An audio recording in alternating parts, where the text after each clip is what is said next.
you just got yourself a manual transmission and you want to learn how to shift smoothly like it's second nature. Today I'm going to show you how to do that. Okay, so for those of you who do not know how the clutch works, I will explain in very simple terms how it works. So you got your engine in here, the gearbox, and then the drive shaft that goes all the way to the wheels.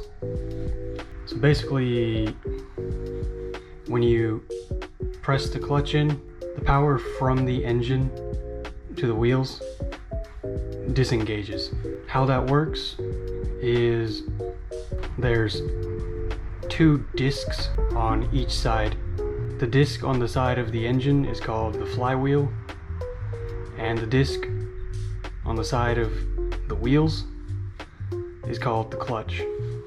And when they're both engaged, or sorry, when the clutch is engaged, they're stuck together like this, and they're pressed real hard against each other. But when you press the clutch in, the clutch disengages and there's no more power to the wheels. When you press the clutch, you'll notice that there's a little play in the pedal. This is different for all cars. Newer cars tend to not be as noticeable. Then once you've passed the part where there's some play, you'll feel some resistance from the pedal. This is the start point of the clutch.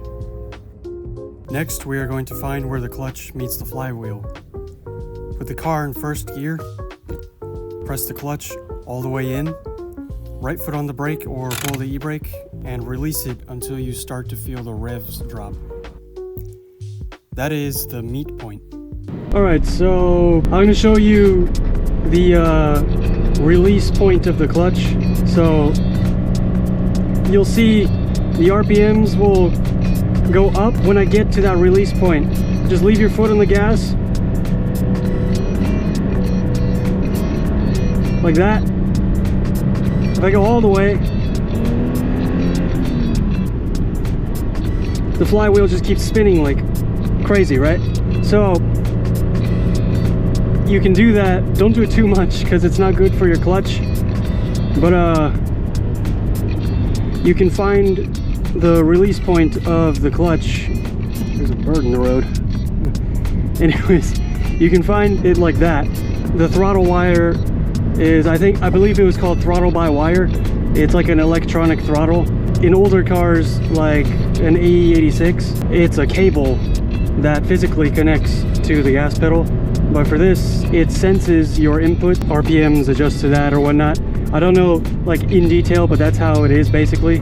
Mainly the reason for that is for more economical driving. However, if you're trying to get like really smooth and get a really good feel for the gas pedal, it's a little bit dull, I should say. So if you have an older car that has a physical cable running all the way to the gas pedal, to the throttle,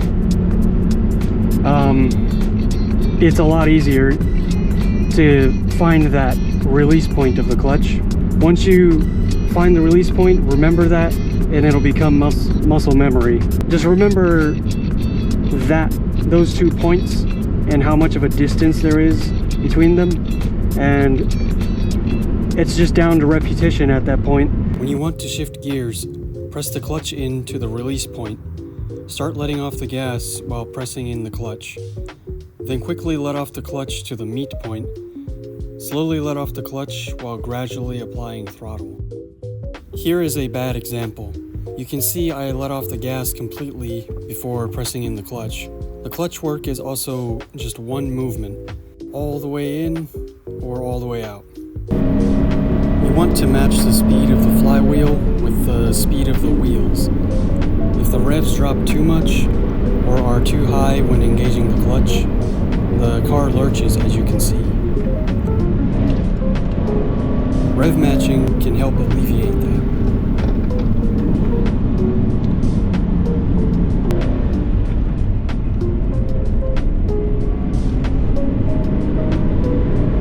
Here is an an example of shifting done smoothly.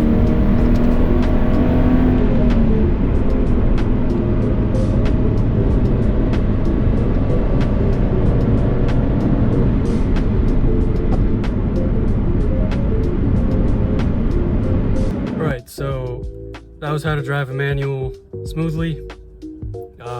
The key takeaways are knowing where the clutch meets the flywheel and timing your shifts properly, so using the clutch and the gas pedal in harmony. They're not two separate things. So if you guys want to see more videos like this on how to drive smoothly, then let me know in the comments and I will gladly make more of these videos. And with that, I will leave you guys be. Take care and drive safe. So thirsty.